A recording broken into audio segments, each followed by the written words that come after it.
Aiden Thorn had always lived by a code of loyalty, the kind that ran deeper than words, etched into the marrow of his bones through years of shared history with his fiancée, Elise Marrow, and his older brother, Jace. The wedding was 3 months away, a golden September day circled in red ink on every calendar in their small, tight-knit family, a beacon of hope in the dusty haze of their rural hometown.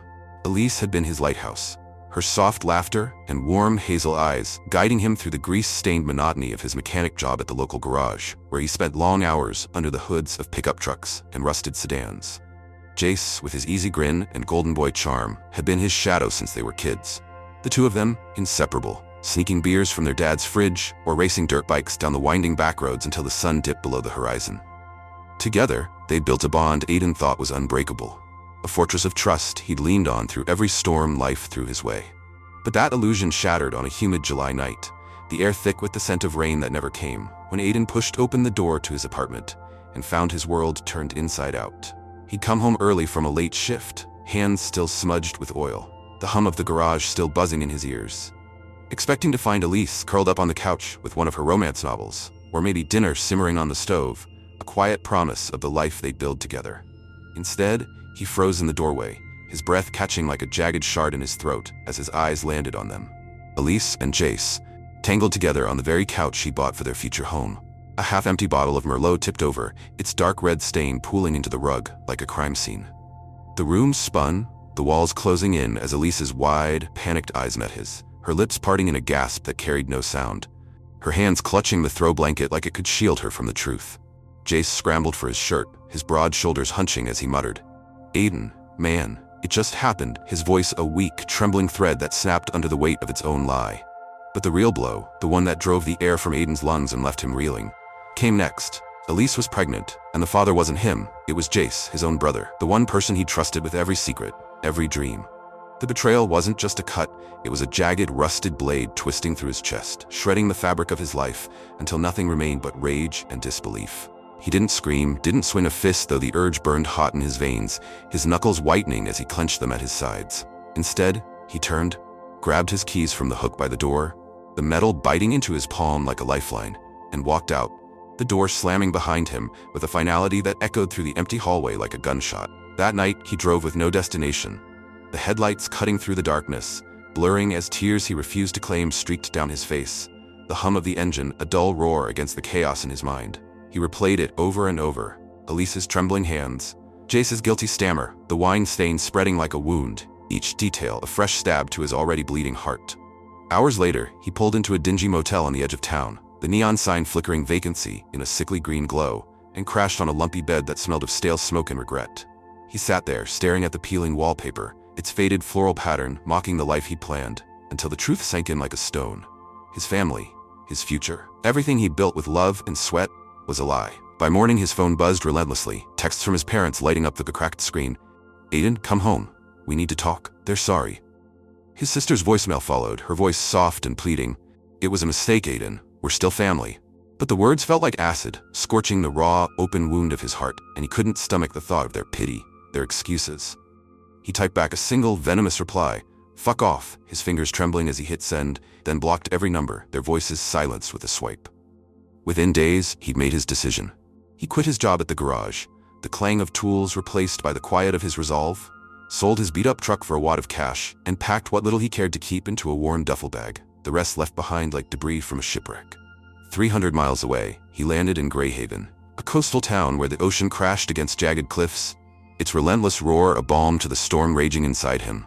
He rented a cramped apartment above a bait shop, the salty air seeping through cracked windows, the stench of fish guts a constant companion, and took a job fixing boats down at the docks. The work hard and unforgiving, just like he needed it to be. His hands grew calloused, his body ached, but it kept his thoughts from drifting back to that night. Kept the ghosts at bay. This wasn't about forgiveness, it was about survival, about clawing his way out of the wreckage they'd left behind. In Greyhaven, no one knew his name, no one asked about the shadows in his eyes, and that was freedom enough.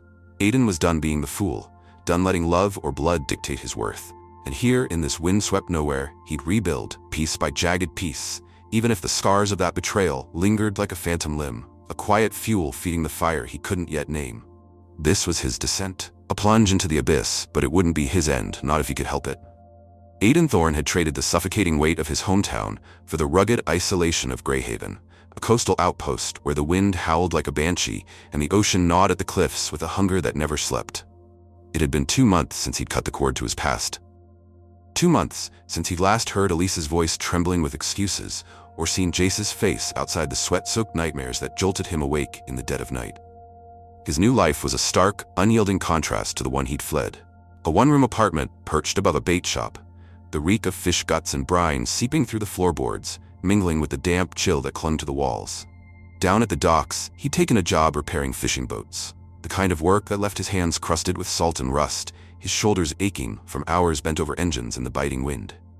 It was brutal, the cold seeping into his bones, the tools heavy in his grip, but it was honest, and it kept his mind tethered to the present, away from the jagged memories of that humid July night when his brother and fiancée had torched his future to cinders.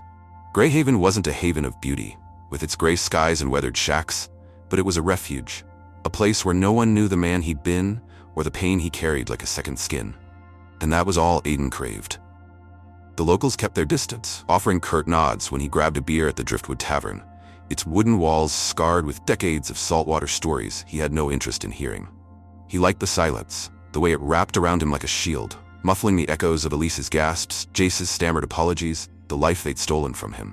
But silence, he'd soon discover, had a cruel way of amplifying the things you tried to bury, turning solitude into a mirror that reflected every wound you couldn't outrun. One evening, as the sun sank below the horizon, painting the sky in bruised hues of purple and orange, Aiden returned from the docks, his boots heavy with exhaustion, and found a letter slipped under his door. The handwriting was his mother's, neat and deliberate, each curve of the pen a plea wrapped in guilt. "Aiden, we miss you. Elise is showing now, 5 months along. They're keeping the baby. Please come home." The words hit like a sledgehammer, splintering the fragile calm he'd built, reigniting the fury he fought so hard to smother beneath layers of whiskey and work.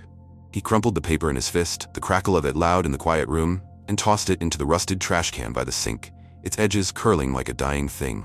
He grabbed a bottle of cheap whiskey from the shelf, the glass cool against his palm, and poured a shot, then another, the burn sliding down his throat, a poor substitute for the scream he wouldn't let loose. They were keeping the baby, building a life on the ruins of his own, and his family expected him to waltz back, forgive them, and play the dutiful son while they whitewashed their betrayal. The thought churned his stomach, a bitter bile rising as he paced the creaking floorboards, the ocean's roar outside sinking with the tempest in his chest, a wild, untamed rhythm that drowned out reason. He couldn't stay still, the walls too close, the air too thick, so he stormed out into the night, the cold biting at his exposed skin as he made his way to the cliff's edge. There he stood, the wind whipping his hair, staring down at the churning black water below, its frothy maw a temptation he hadn't expected.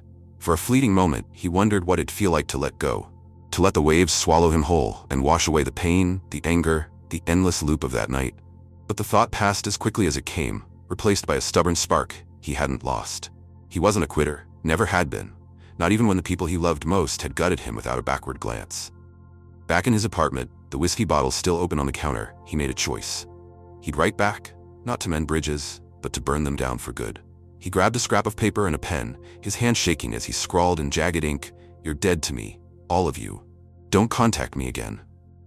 The words were a blade, sharp and final, and he sealed them in an envelope, mailing it the next morning at the tiny post office down the street, the weight of it lifting slightly as the clerk stamped it gone. Greyhaven's isolation became his fortress, the solitude a strange comfort as he sank deeper into his new routine. Days bled into weeks, the rhythm of boat repairs and solitary nights at the tavern dulling the edges of his anger, the calluses on his hands a testament to the life he was carving out. He'd nod to the dockhands, share a grunted word or two, but kept them at arm's length, his world small and guarded, just how he liked it. But fate, it seemed, had a twisted sense of humor, refusing to let him settle into this numb existence. One foggy afternoon, while hauling a crate of tools across the dock, the damp wood slick beneath his boots, he caught sight of a figure watching him from the pier's end. The mist clung to the air, blurring details, but the silhouette was too familiar, too etched into his memory to mistake. Jace, his brother, standing there with a duffel bag slung over his shoulder, his face shadowed but unmistakable, etched with something Aiden couldn't yet read. Regret, maybe, or desperation. The sight of him was a match to gasoline, every buried emotion surging to the surface in a wildfire of rage and disbelief. He dropped the crate, the clang of metal on wood reverberating through the fog, tools scattering like shrapnel, and strode toward Jace, fists clenched so tight his nails dug into his palms, ready for a reckoning he hadn't planned but couldn't avoid. This wasn't a visit. It was a collision. A breach in the silence he'd fought to maintain. And Greyhaven's quiet refuge was about to erupt into chaos. Aiden Thorn's boots hammered the weathered planks of the Greyhaven dock, each step a thunderclap of the rage that had simmered in his gut for months, now boiling over, uncontainable. A force of nature tearing through the fragile shell he'd built around himself. The fog draped the afternoon in a thick, gray veil, softening the edges of the world, muting the cries of gulls and the slap of waves against the pilings. But it couldn't obscure the figure standing at the pier's end. Jace, his brother, the man who'd plunged a knife into his back and twisted it with a smile. Jace looked diminished, his once broad shoulders slumped under the weight of a faded duffel bag, his golden hair matted by the mist, clinging to his forehead in damp clumps. But it was him, undeniably him. The same cocky tilt to his jaw that had once sparked laughter between them, now igniting a fire in Aiden's chest. 2 months of silence, 2 months of clawing his way out of the wreckage Jace had left behind. And here he was, trespassing on the one place Aiden had claimed as his own, daring to shatter the peace he'd fought tooth and nail to forge. The crate of tools Aiden had been hauling lay abandoned, its contents spilling across the dock in a chaotic symphony of clangs and thuds, a perfect mirror to the mess his brother had made of his life. As Aiden closed the distance, his pulse pounding in his ears, Jace raised a hand, palm out, a gesture that might have been peace or surrender, but it only stoked the flames higher. "Aiden, wait," Jace called, his voice rough, cracked like he'd been shouting into the void for days. "I just want to talk." Talk? The word was a spark on dry kindling, and Aiden's vision narrowed, the world collapsing into the space between them. Jace's pleading eyes the only thing in focus. He didn't slow, didn't hesitate, his fist swinging before he even registered the motion, connecting with Jace's jaw in a bone-jarring crack that sent him staggering back against the pier's railing, the wood groaning under his weight. Jace caught himself, one hand gripping the rail, the other wiping at his mouth as blood bloomed across his lips, a crimson smear against his pale skin. But he didn't swing back, didn't even raise a fist, just straightened with a wince and met Aiden's glare. "I deserved that," he said, low and raw, his voice trembling with something that sounded like truth, and damn him, it only made Aiden want to hit him again. "You think that fixes it?" Aiden snarled, his voice shaking, fraying at the edges with the fury he'd buried under boat grease and sleepless nights. "You fucked my fiancée, Jace. You got her pregnant, and now you're here to what? Play the sorry big brother and make it all okay?" His words were venom, each one spat like a bullet, and Jace flinched, his shoulders hunching further, but he didn't break eye contact, didn't back down, his hands clenching at his sides like he was holding himself together by sheer will. "I'm not here to fix it," Jace said, his voice cracking like thin ice. "I know I can't. I came because I'm leaving, Aiden. For good. I just needed you to know why before I go." The confession landed like a sucker punch, stealing the breath from Aiden's lungs, a twist he hadn't seen coming. Leaving? After all this? Jace was running? Part of him wanted to laugh, a bitter, jagged sound that would have echoed across the water, but the rest of him burned to understand, to rip the truth out of his brother's mouth and see if it held any weight. He stepped closer, close enough to smell the sweat and regret rolling off Jace, close enough to see the shadows under his eyes, and growled, "Then talk. Fast. Give me one reason not to throw you off this pier." Jace swallowed hard, his Adam's apple bobbing, and the words spilled out like a dam breaking, messy and unpolished. Elise was 6 months pregnant now, the baby a boy, their parents hovering like vultures, pushing for a shotgun wedding to tie a neat little bow on the disaster they'd created. They'd set up a nursery in the spare room at home, painted it blue, bought a crib, acting like this was some happy accident instead of a betrayal that had gutted their family. But Jace couldn't do it. Couldn't stomach the lie of playing husband and father when every glance at Elise's growing belly reminded him of Aiden's face that night. The shock, the pain, the door slamming shut. "I told them no," he said, his voice breaking, tears glinting in the corners of his eyes. "I told them I'm done. I'm heading north, got a job lined up on a logging crew in the mountains. I won't be back, Aiden. Not ever." The admission hung heavy in the fog, a storm of emotions crashing through Aiden's chest. Anger, betrayal, and something sharper, something like grief he didn't want to name. He wanted to hit Jace again, to scream that running didn't erase the blood on his hands, that it didn't undo the nights Aiden had spent staring at the ceiling, replaying the moment his life fell apart. But the fight was draining out of him, leaving a hollow ache where the fire had raged, his fists unclenching despite himself. "You think that makes us even?" he spat, but the venom was weaker now, diluted by exhaustion, by the weight of Jace's words. Jace shook his head, a single tear slipping free, cutting a path through the grime on his cheek. "No, nothing does.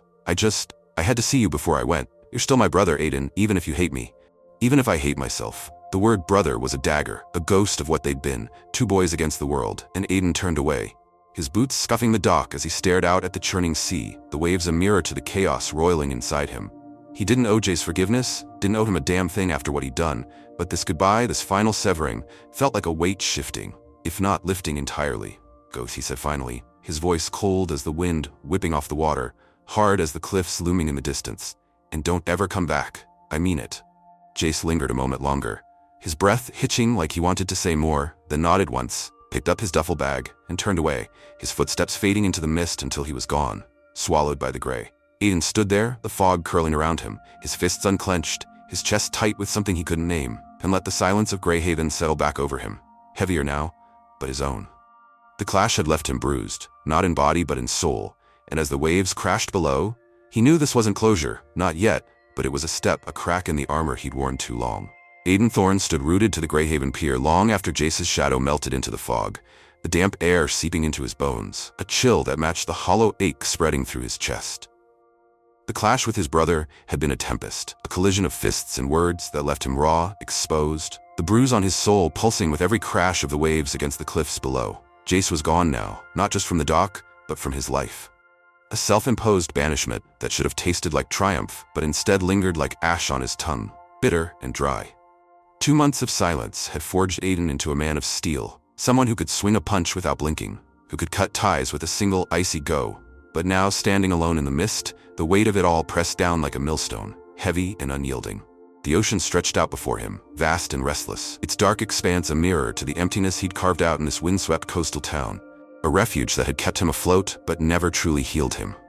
He trudged back to his apartment above the bait shop, the stairs creaking under his boots, each step a reminder of the solitude he'd chosen, and collapsed onto the sagging couch, the faint hum of the refrigerator cutting through the stillness like a lifeline he wasn't sure he wanted. Sleep eluded him that night, his mind a battlefield, replaying Jace's bloodied lip, the tremor in his voice as he confessed he couldn't face the life their family had planned with Elise, the shotgun wedding, the nursery painted blue. Aiden didn't want to feel anything for his brother, not pity, not a flicker of understanding, but the cracks were there, spider-webbing through the wall he'd built around his heart, letting slivers of doubt seep in. Had Jace's leaving been cowardice, or the only shred of honor he could muster? Did it matter when the betrayal still cut so deep? By morning, the fog had lifted, revealing a sky so blue it stung his tired eyes, and Aiden dragged himself to the docks, the routine of boat repairs a tether to sanity.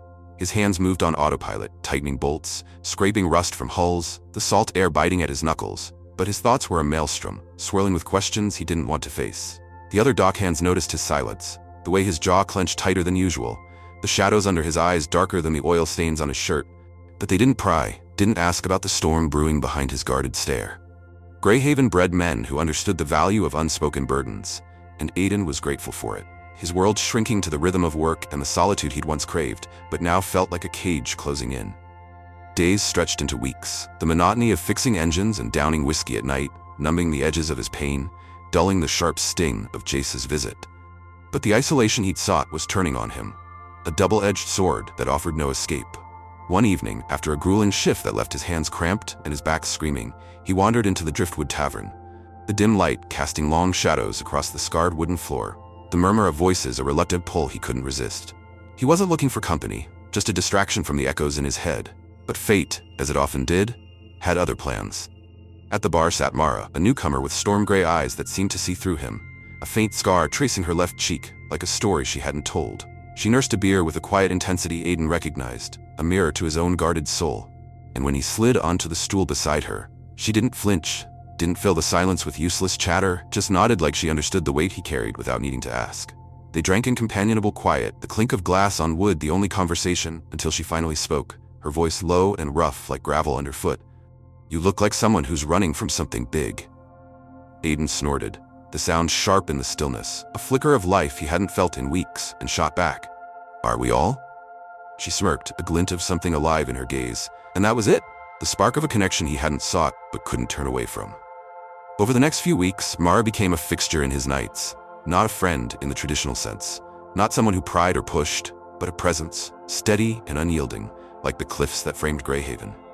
She was a fisherman's daughter, back in town after years away, her own scars a map of battles she kept locked behind those gray eyes, and that suited Aiden just fine. They'd sit at the tavern, swapping stories of the sea or the odd jobs that kept them afloat, her dry humor slicing through the fog of his brooding like a blade through mist. One night, as the wind howled outside, rattling the tavern's windows, she slid a sketchbook across the table, its pages filled with stark, beautiful drawings of the cliffs and waves, lines that captured the wildness of the coast in a way that stole his breath. "You ever think about starting over?" she asked, her tone casual, but her eyes sharp, cutting straight to the core of him. Aiden paused, the question sinking deeper than he'd expected, stirring the silt of his buried hopes. He hadn't, not really. He'd been surviving, not living, existing in the shadow of his anger. But Mara's presence, her quiet strength, was a spark in the dark, igniting something he'd thought long dead. He didn't answer her that night, just tipped his glass in a silent toast, the beer cold against his lips, but the seed was planted, taking root in the cracks of his resolve. The next day, he found himself lingering at the docks after his shift, watching the boats bob in the harbor, their hulls weathered but proud, and wondered what it'd be like to build something of his own, not just patch up someone else's life. Mara's words echoed, a challenge he couldn't shake, and as he walked home, the ocean's roar a steady pulse in his ears. He felt the first stirrings of redemption, not in forgiving Jace or Elise, but in reclaiming the man he'd been before they broke him. Greyhaven's solitude had held him together, kept him from drowning. But now, with Mara's steady gaze across the bar, it might just be the ground where he learned to stand again. Aiden Thorn woke to the piercing cries of gulls wheeling over Greyhaven, their shrill calls slicing through the thin walls of his apartment as the first light of dawn spilled across the warped floorboards, painting them in soft gold.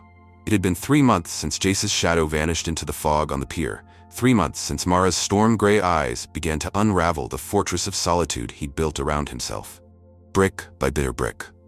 The coastal town, once a jagged refuge from the wreckage of his past, was starting to feel like something more. A rough-hewn home where the salt air carried whispers of possibility, where the relentless crash of the ocean against the cliffs echoed the resilience he was clawing his way toward. Aiden had spent too long drowning in the betrayal. His brother's affair with Elise, a wound that had festered beneath every swing of his wrench at the docks, every sleepless night staring at the cracked ceiling. But now, with the steady rhythm of his days and Mara's quiet presence, the pain was shifting, not erased, but less a chain binding him, and more a scar he could bear. He rolled out of bed, the mattress groaning under his weight, its springs protesting as he stretched, his muscles stiff from yesterday's work. He brewed coffee in the dented pot he'd scavenged from a thrift store down the street, the bitter scent filling the small space, grounding him as he leaned against the counter and stared out the smudged window at the ocean's restless dance, waves glinting like shattered glass in the morning sun.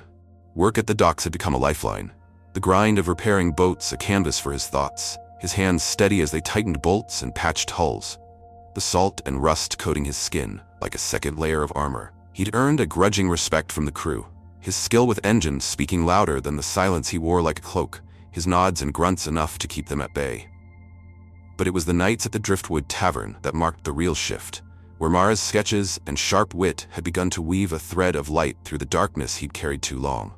She wasn't a savior, didn't try to mend him with platitudes or pity, and that's why he let her in, her own guarded edges a reflection of his, her scars a silent testament to battles she didn't share. One crisp evening, as the tavern's fireplace crackled, casting flickering shadows across the scarred wooden walls, and the wind rattled the windows like a restless spirit, she pushed a beer across the table, the glass cold and sweating, and said, "You're good with your hands. Ever thought about building something for yourself, not just fixing other people's messes?" The question hung there, heavy with intent, her gray eyes locking onto his with a challenge that stirred something dormant, a flicker of the man he'd been before. Betrayal broke him. He met her gaze, the firelight dancing in her irises, and felt the weight of her words settle deep, a seed planted in the cracked soil of his soul. He'd fixed boats, patched lives back together for strangers, but his own? That was a horizon he hadn't dared to chase. The next day, he found himself at the lumberyard after his shift, the tang of sawdust sharp in the air as he handed over cash from his last paycheck for rough planks and a box of nails, a plan forming not on paper, but in the restless corners of his mind, a vision born of Mara's quiet nudge. He started small, hauling the wood up the creaking stairs to his apartment, setting up in the cramped corner by the window where the light was best. He built a workbench, the thud of the hammer against nails a release he hadn't known he needed, each strike driving out the ghosts that lingered. Elise's trembling hands, Jace's guilty stammer. Mara showed up unannounced one afternoon, leaning against the doorframe with a smirk as sawdust coated his shirt, her scar catching the sunlight in a faint silver line. Without a word, she grabbed a sandpaper block and joined him, her steady hands smoothing the edges he'd left rough, her presence a silent partnership that needed no explanation. By nightfall, the bench stood solid, its surface gleaming under the dim bulb overhead, a testament to something new, something his. It wasn't just wood and nails, it was a crack in the wall he'd built, a step toward reclaiming the man he'd lost in the ashes of that July night. Weeks later, he took it further, sketching plans for a small boat on a scrap of paper, nothing grand, just a vessel to call his own, something to cut through the waves and prove he could steer his own course. Mara's drawings inspired him, her stark lines of cliffs and sea blending into his vision, and she became his partner in the build, their evenings filled with the clang of tools and the hum of shared purpose, down at the docks after hours. The boat took shape under their hands, a skeleton of timber rising from the concrete, its hull slowly curving into form, and with it, Aiden felt resilience bloom where rage had once taken root, a quiet strength he hadn't known he still possessed. His family's letters had stopped months ago, the silence from them a final gift he hadn't asked for, and though the sting of Elise and Jace lingered like a phantom limb, it no longer owned him, no longer dictated his every breath. One morning, as the boat's hull gleamed with fresh paint, the name Dawn scrawled in black across its side, Mara stood beside him, her scar a badge of survival in the sunlight, and said, "You're not running anymore." He nodded, the truth settling like the tide, steady and sure, a current pulling him forward. The launch came on a clear day, the boat slicing into the water with a soft splash, Greyhaven's cliffs looming proud in the distance, their jagged edges softened by the golden haze. Aiden gripped the helm, the wood smooth under his palms, Mara at his side, her hair whipping in the wind, and as they cut through the waves, the salt spray kissing his face, he felt the last echoes of his past carried away on the breeze. This wasn't forgiveness, it was rebirth, a life forged from the ruins of betrayal, built with his own hands, his own will. The ocean stretched endless before him, a canvas of possibility, and for the first time in months, Aiden Thorn felt whole, not the man he'd been, but the man he'd become, stronger, fiercer, alive.